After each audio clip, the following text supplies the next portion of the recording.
Good morning, everybody. It's Peter here from AJS and also representing our sister company in New Zealand, G&A Warburtons. Once again, we're taking you into a jeweller's workshop somewhere in Australasia, and this week we're heading to sunny Auckland and the even sunnier Maca Bernal. Maca, welcome. Hi, Peter. How are you? Hi, everyone. It's great to have you back on board. Not so sunny today, sorry. Very rainy and windy again. Yeah, well, it's your personality that I'm mainly referring to there, Maca. I try my best. Yeah. Now, today's a bit of a personal adventure. We're having a session called Treasured Tools, and you're going to talk us through some of your treasured tools. Yes. You're looking forward to that, Maca? I am. I've been thinking about it since your invite because I have a famous saying of mine when it comes to tools. I always say some of my best friends are tools. Well, we'll leave those friends out of today's conversation. Yeah, and they will know who they are. Yeah, they all know who they are. We won't say names today. Okay, Maca, let's begin our little journey, shall we? Where are we going to start? We're going to start with the oldest. Mm-hmm. I'm collecting them right now. Back in the day, Peter, when I was 17 years old, my mother gave me these. So this is about 5 years ago. Yes, this was 5 years ago. Mm-hmm. I'm 40 years old now, and my mother gave me these pliers when I was 17 years old. Ah. My first jewelry pliers, my first jewelry tools. Wow. She traveled to Santiago. This was back in Chile. For people that don't know, I am from Chile. And the place where I was born and raised is the North Desert, right? The Atacama Desert, the driest desert in the world. The city of Iquique, right next to the ocean. But quite far away from Santiago City, which is the capital city, which is where all the beautiful jewelry shops and tool shops were. So I didn't really have a lot of access to tools, to equipment. And so when my mom traveled, she went to this beautiful shop that I had scouted online. And I showed her these and she bought them for me, which is really cute. I remember there was a third one and yeah, I've lost it. It's not here with us anymore. But I'll never forget it because the plastic is green and it's shiny like emerald. You know, it's kind of shimmer. Yeah. So I was 17 years old and I thought it was the coolest thing I've ever seen. No, they're great. And I'm sure every time you use them, you'd have a little thought about Mum. It's incredible to think that these pliers have served me for such a long time. There's the round nose pliers, which everyone knows you must have a good pair of round nose pliers, and the round and flat, which again, they're just basic to pretty much everything you make, aren't they? Yeah, well, you'd be using those to connect things from time to time, and they would connect you with your mother as well. Every time, I promise you. And there's something about the color and the way they fit in my hand, because they're very small. I have very small hands. And I think a lot of the conversation that we're going to have today is about that, about how my hands are very small and most of the tools in jewelry are kind of same size. And then when you find something that really fits your hand, it's a privilege for me. Other times I have to customize tools, which I guess everyone has to. And for me, it's got to do with size. If I can get a good grip on my pliers, I'm happy. Some other pliers tend to be way too big for me and a little bit uncomfortable for the size of my hand. So yeah, when they're smaller, when you can buy the teeny tiny version, I feel a lot more comfortable. Indeed. No, that's a great start, Maca. Yeah, so good to have your mum involved. Absolutely. These bring back all those memories of twisting wire. I don't know what I was doing, but I was twisting wire, making loops and kind of, building up little flowers and whatnot. And there was a cutter as well, but the cutter I don't have anymore. I think I broke that one. Right. Oh, well. Yeah. You got most of the package. this shop and this brand and is I don't know if you are familiar with the Orca torch and the Brazilian torch. Yeah. Which again, mine must be, God, 20, 25 years old, 30 years old. I mean, if you think of that factory in Brazil that manufactures Orca torches and other jewelry tools, it's been going on for absolutely forever. Mm. And what is that the brand of the pliers? Orca, yeah. That's Orca. Okay. Yeah. From back. There you go. That's why they look so hot. Yeah. Shimmery Brazilian colors, you know, shimmery and green. I guess. Excellent. Okay, where are we heading to now then, Maca? So in the same kind of anecdotal stories, this little jeweler's knife or watchmaker's knife was a gift from my first jewelry boss. Okay, so what job was that? Was it a shop or what? So when I first came to New Zealand in the year 2011, I worked a whole lot of different jobs, not in the jewelry trade, until someone accepted my request to apply for a job as a bench jeweler. And even though I didn't have experience or I couldn't show any degree, because my degrees were mainly in the arts, in visual arts or in my bachelor's in visual arts, I couldn't show that I was a jeweler because all of my jewelry training was informal back then. So I said to him, he was a British guy. He owned a little jewelry shop in Parnell here in Auckland. And he said to me, how do I know you can do the job? And I said to him, well, take me on for a week. I'll work for free and give me these jobs and let me know how I do. And if I do well, then you can hire me. And if I don't, you can send me on. And that week I did some ring sizings. I did some basic stone setting. I repaired a couple of chains and did some soldering and some cleaning of castings for him. And next thing you know, I got the job. There you go. Yeah. Now, how does the knife come into it? Well, because he was quite into, well, he had in his shop, he had the brand Swatch for watches. And he would always change batteries. That was something, every 5 minutes we were changing someone's batteries. And because he didn't want to be at the front of the shop all the time, he wanted to be at the back, you know, kind of doing his business stuff, showed me how to change a battery. And this is the kind of knife that you would use to open up the back of the little slot. Okay. And I started using it for jewelry because I thought it was really useful, for example, for claws, for everything that has to do with pulling and pushing back claws. Let me put that there. Mm-hmm.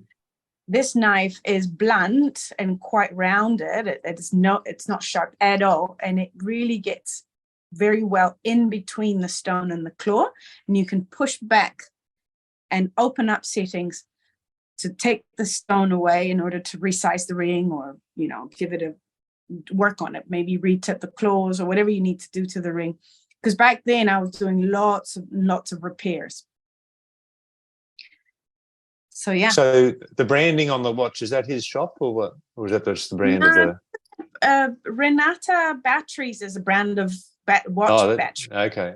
So, so that is specifically for changing batteries. Exactly, because this tip here fits really well in the slot. But I really like it because, once again, it is very light. It's very small. It allows me to get into really small spaces, and it's not sharp, so it won't cut me and it won't damage the stone or the metal. So I think I got it to be really blunt. I don't think they're supposed to be this blunt. No.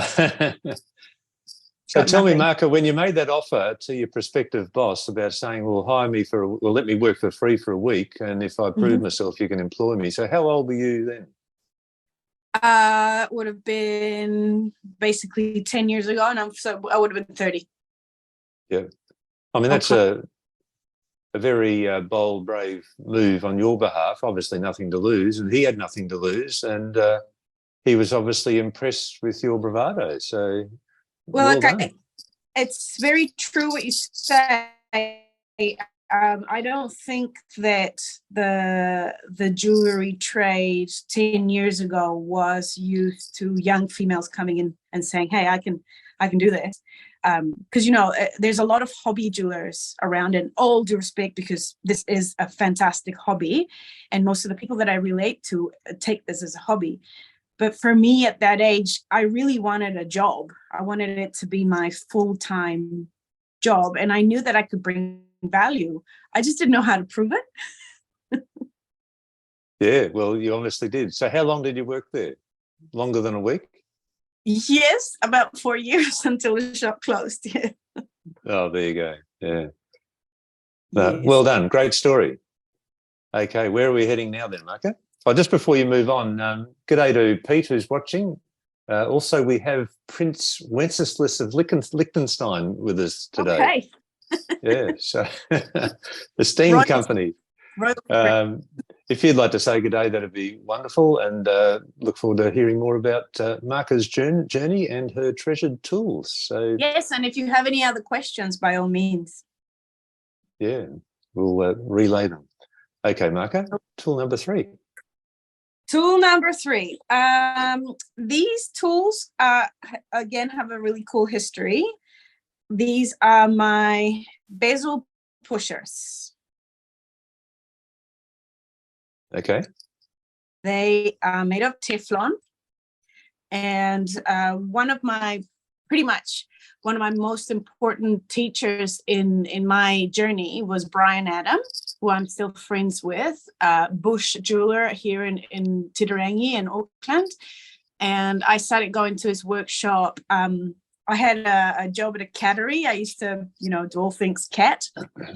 And then when I finished with that, I used to go to his workshop and, get a little bit of training and help him and, realize some of my concepts. And he had these tools. They were made out of wood, right? So they were basically just like a rocker or a ball and a stem and a smaller stem. And he used to use these to set bezels because a lot of his practice is quite large, chunky bezels. And some of the pushers that are out there in the market were a little bit too fine for what we were trying to make, which is quite large, chunky bezels. When you talk about these kinds of reamers or bezel rockers they were just a little bit small for the big chunky rings that we were trying to make back then. If you think of a bezel that's that wide, that's like a 2.5 mil wide bezel, how do you push that metal over without smacking it with or marking it too much with a metal tool? He devised these models in wood, and then I got a friend of mine to lathe them in Teflon. Wow. Plastic. So they're very sturdy, but they're very soft and they can be very gentle with your metal. But at the same time, you can put lots of force and hammer straight onto them, either one with the other. Okay. Or with a hammer or with a mallet, gently.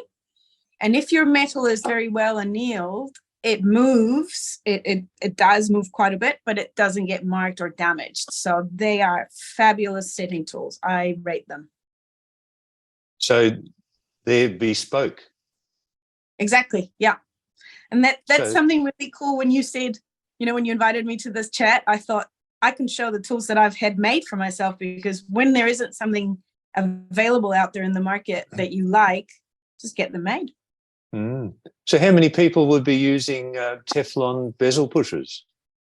It's a good question. I think we can ask in this video, is anyone using something similar? And so why? And how did you get them made? Yeah. Mm. Excellent. Great story. Well done. They used to be white. It's super, super dirty. But As of recent, I was chatting to another friend that's engineer, and I showed him these, and I asked them if he could make me more, because I love them and my students love them too. The fantastic thing about them is, again, they are ergonometric, right? They fit in your hand really, really well. They're small enough for my hand and most of my students' sized hands. They're not huge and they're not very small. They're just the right size.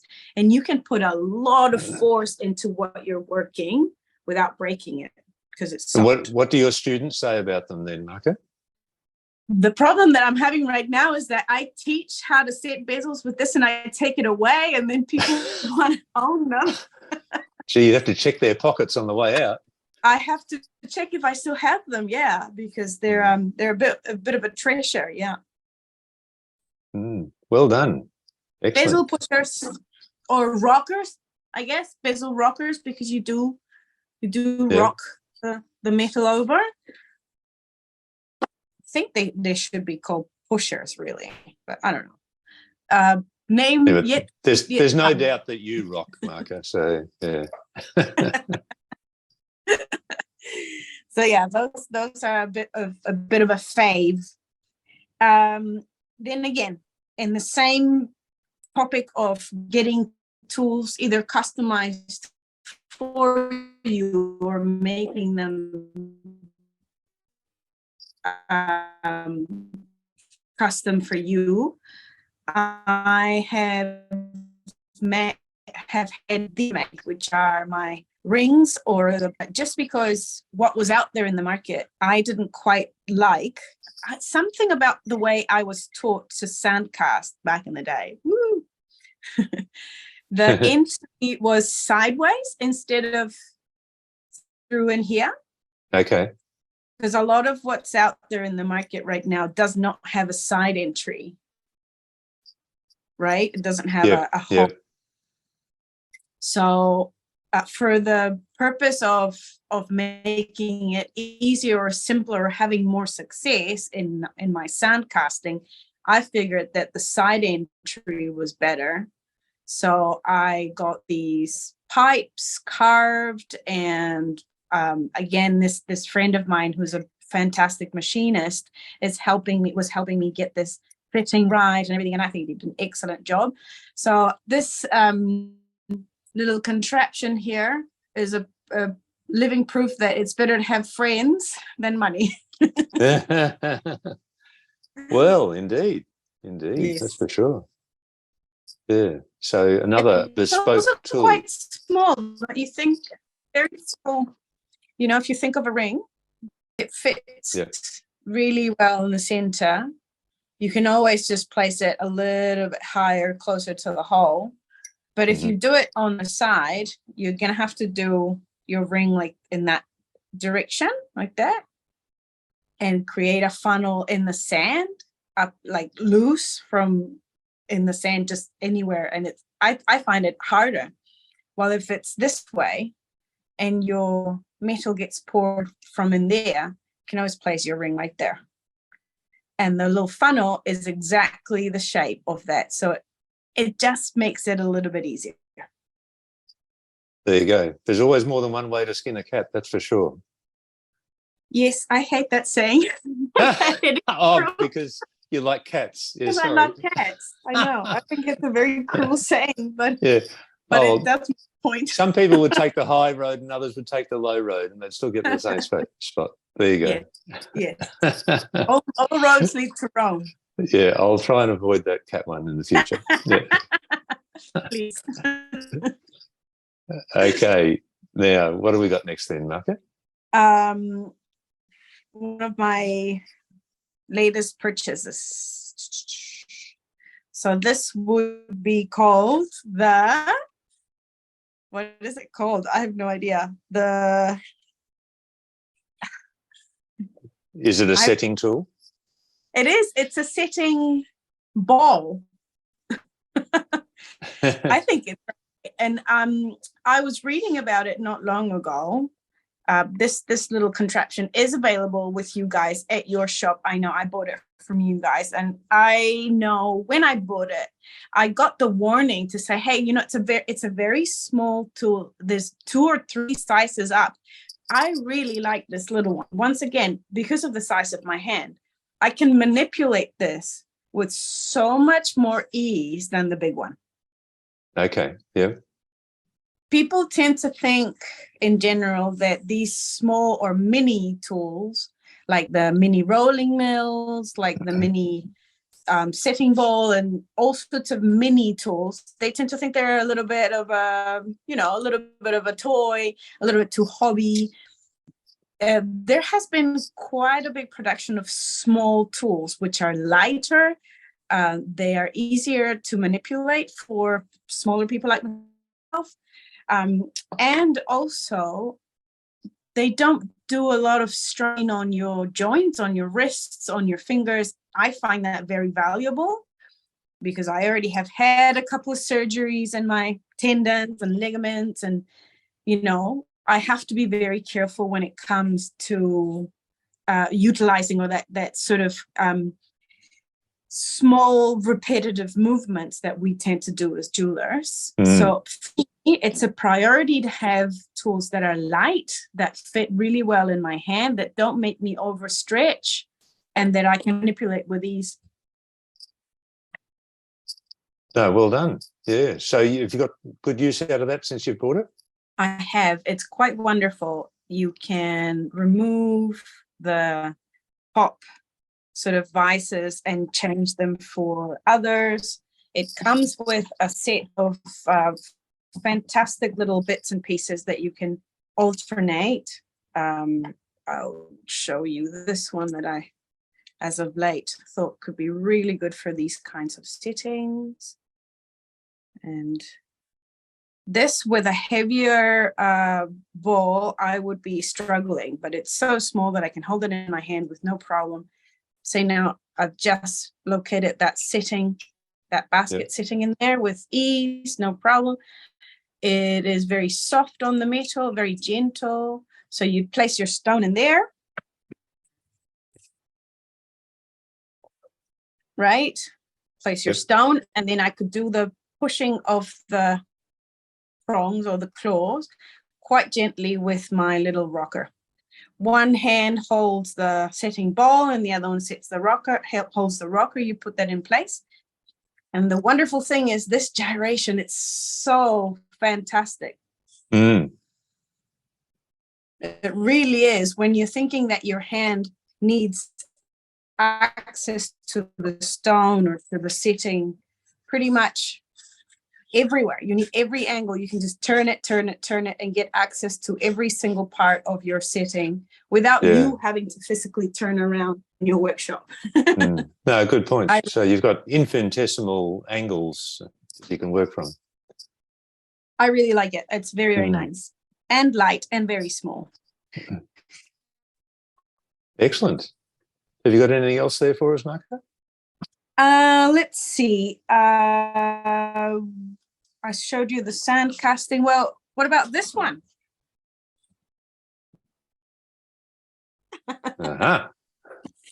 I'll move the phone a little bit for this one because I really like it as well. I think it's I think everyone should have one. About there. I think everyone should have one in their workshops because they make life easy. And again, it's all about not using too much force from your hands, from your fingers, and using a tool that does the job, if there is a tool that does the job, just for the sake of taking care of your joints. I see a lot of people in my classes grabbing pliers and doing this, like, you know, forcing the arm, forcing the wrist, and then they end up with little niggles and pains. And if it's a repetitive thing that you're making, that can be quite dangerous. So this guy here, you put your, I've got a little ring blank ready to go. Yeah. Annealed. So you put it at the top there, and it expands. The mandrel at the top will expand. the ring. And if, say now you were wanting to get that join really straight and you had to flatten a little bit, you have a flat spot, or your band has gone oval or squarish, or it's just misshape, all you've got to do is put it in there and give it a light stretch just for it to regain its shape. That way you don't have to hammer it, you don't have to use a vise, you can just do it very, very easily. Because of flash. Say, let's pretend, just because I can, I'll make it into a little oval, right? Oh, so no. It's misshaped. Yep. And normally, if you didn't have this tool, you would have to put it on a mandrel. You get the mandrel. Do, do, do, do, do. Nice backing music. You would have to put it in the mandrel like this, and you would have to hammer it down, right? Sweeping, Yeah. so that it goes round again. But because I have this tool, if I encounter a ring like this, I put it in here, give it a couple of pushes.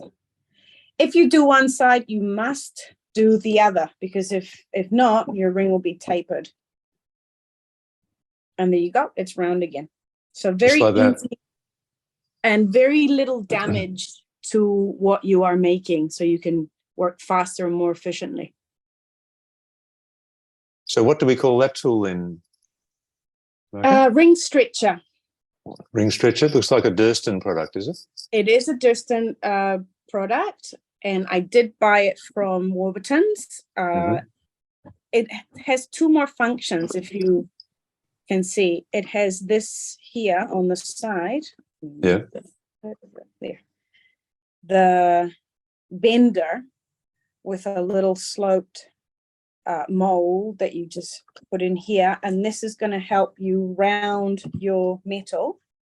You push the lever up and down, and as you feed your metal in here, it makes it round. So no pliers needed. If, for example, platinum or 9-karat gold or white gold, the metals that are harder, silver can be a little bit simpler to just turn with your hand. But as your metal, as you use harder metals, not only the turn is imperfect from your pliers, but also it requires quite a bit of strength in the hand. And if you don't have that strength, this is your best friend. It has one more function that I want to show, because this part is quite cool. As you guys can see, this band is now pretty straight. And this part at the bottom, it's got some really nice, get this straight out. It's got all the holes, all the ring sizes, if you may. So I'm going to find which one fits the ring I'm making. It's probably this one. Yep. And then put it back into the bottom. Fits really well. And it's got this platform here, the black one, which as I push goes down. So if I line it really well and I push, what it does is it gives me like a concave shape. It starts to turn the wall inwards to give you a really nice concave shape. So I'm going to shape it, turn it around to get the same effect on the other side. Give it a good push. And this, in your workshop, you should be able to bolt this down onto a table. I just have it free right now because I've been changing.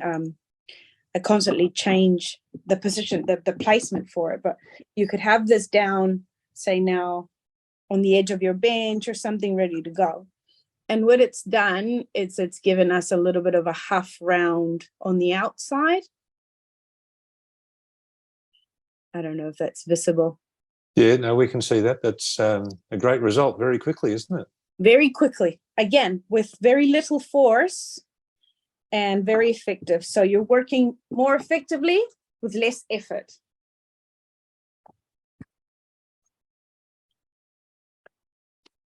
It's quite visible that both edges are now a little bit shiny compared to the rest. Yep. So they've both been pushed in. And now when I put it in, I put it on, it feels a lot more comfortable. Great job. Looks like you spent hours doing that. It was seconds. It's fast. It makes life easier, life simpler. That's all I expect from a good tool, is that it just makes my making a little bit easier, and it takes away the wear and tear from my own muscles and tendons and bones, and it puts it on the machine. Indeed. So you've talked us through a great array of tools there. Have you got one more for us, have you, Maca? I do, sorry. Yes, I've got one. No, that's all right. Yeah. Actually, it's two. That's all right. Yeah. A teeny tiny graphite crucible. I love these. Okay, yeah. I absolutely rate them. I bought them online from Alibaba, and I keep on buying them. They're quite cheap, but they don't last a very long time, because graphite, as I'm touching it's little bits of dust there on my fingers, so it's very soft. Yeah. And the job that it does, you just put a little bit of grain of, I don't know, sterling silver. You make your own alloy, you calculate the amounts, you put everything in here in little bits, as small as you can, just chop it all up. Or say now we are chopping someone else, grandma's ring, or an unwanted piece of jewelry, or just some new metal. You make your alloy, you put everything in here, and you heat it up, and it molds perfectly well, like a little loaf of bread, and it's ready to be rolled.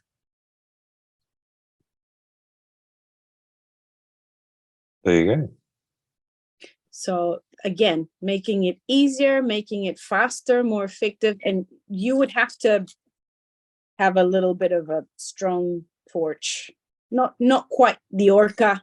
I do use my Oxy, my Smithy, for these kinds of melts, but it does take 15 seconds, 20 seconds to melt. So it's very good for the economy of your bottles, of your gas and oxygen bottles. If you are having to turn something really fast, or if all that you want is just a teeny bit of metal because you're sizing a ring, you don't want a huge bar, this is exactly what you need, a mini melt. There you go. Looks like a little jelly bean. It does. It's very cute. And the other one is round. Okay. So you could make a little button in there. Because this here, if you're wanting to roll, say now you're wanting to roll a shank, a half round shank that is ready to go. It just does, it makes it a lot lighter work. And if you're wanting to make, say now, the back plate for a bezel, or just, a long, or a circle, a bit of circle plate, 1 mil plate or something, then you get that button, which is already round to start with. When you go to roll it, you get an oval or a round, a perfect round, if that's what you're looking for. Indeed. So very small, but very valuable. Yes. As you can see, a lot of my practice is small amounts. You'll never see me melt more than 10 grams or 15 grams or do a massive ingot. I really like to work small, and that's got to do with, this is my workshop. I only have such capacity. I don't have a big furnace or casting equipment.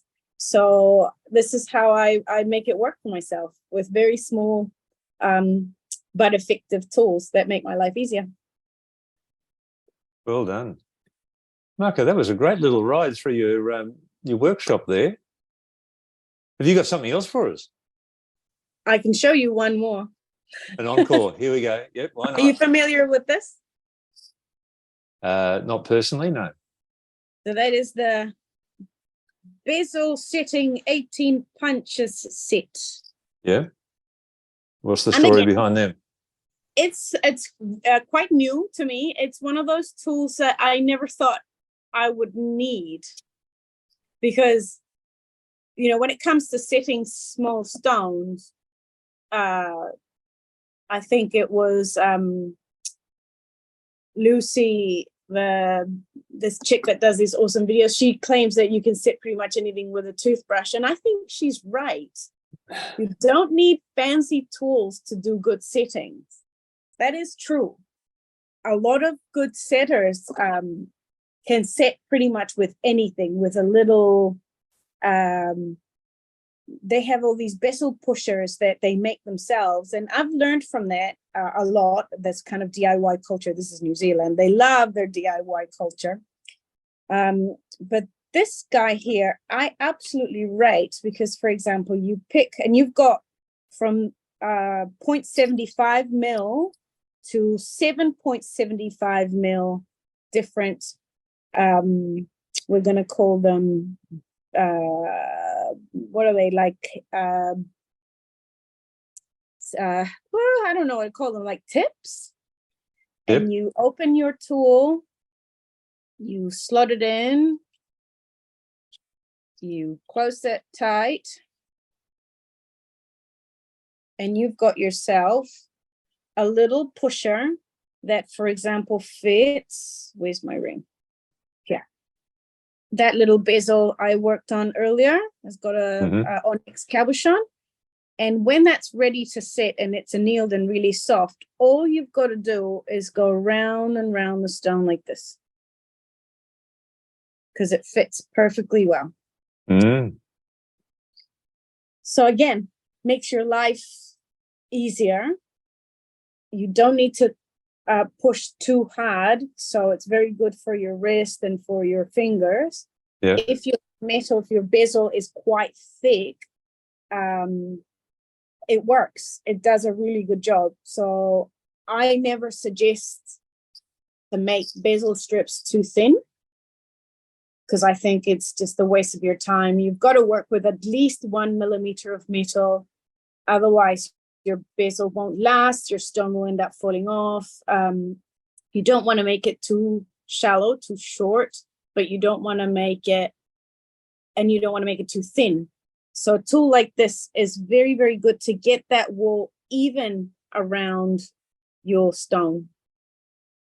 And I reckon that'll do a better job than a toothbrush, actually. I don't know. She made it look really good. With an electric toothbrush. How to set with a toothbrush.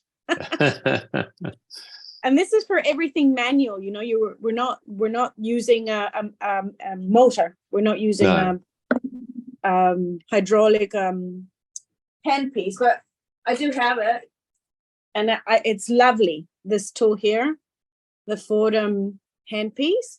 Yeah. You plug in your pendant, and this here hammers your setting, but it leaves marks. You know, one must be aware that this tool here leaves quite a bit of marks. So you want to be able to work on them afterwards. I don't know, polish them or sand them or file them off. And when it's done, for something like this, burnishes the inside. It's basically like a what do you call those? A cup burrs, but it doesn't have the burr. Okay. Yeah. It's just shiny metal. So what you're doing is you're burnishing all at once, from the inside out. If you understand that, it's a little bit hard to explain, but it is a really, really good tool, and it's not a gimmick like people tend to think. No, well, the proof is if you use it, it's got to have some value. Yeah. Yeah. And excellent, Maca. What a great little journey. Nice little storage case. It does. It always is good that they have a little storage case, because if your workshop is anything like mine, humidity is not your best friend. No. So I'd just like to quickly invite our viewers, if you've got any comments or questions for Maca, please let us know. If you enjoyed today's session, please let us know that as well. And Maca, it's been great to have you back on board. Just to recap, we saw your pliers that were given to you by your mum. Yes. There was your watch that was specifically for removing batteries from watches. The little watch knife, yeah. Yep. Then we had your bezel pushers. Yes. And yeah, your Teflon bezel pushers. And your sand casting pipes, yeah. Your GRS setting tool. Beautiful. Yeah. And your ring bender. Yes. Yeah. Your little crucibles, your graphite crucibles. And your bezel setting punches. These, yeah. There they go. Yeah. And an extra bonus. Indeed. Okay, Maca, thank you so much for today's presentation. We'll look forward to seeing you again sometime real soon. And I hope everyone enjoyed the show today. Thank you, Peter. It's a very good opportunity to begin any conversations that anyone wants to have about their tools, or ask me about where did I get them, or how do I use them. There's as many tools in the world as there are jewelers. I really do encourage people to make their own, to come up with their own tools. There's a lot of need in the trade for new technology and new ideas. So if you guys have something that you want to show me that you think doesn't exist out there in the market, I'm very keen to learn about it, and try to make your dreams come true. No worries. So the conversation can continue in the chat. So thank you to Daphne, Silver and Pete, amongst others, who were with us this morning. It's been great to have you on board. We'll see you again soon, Maca. Thank you, Peter. Thank you to everyone.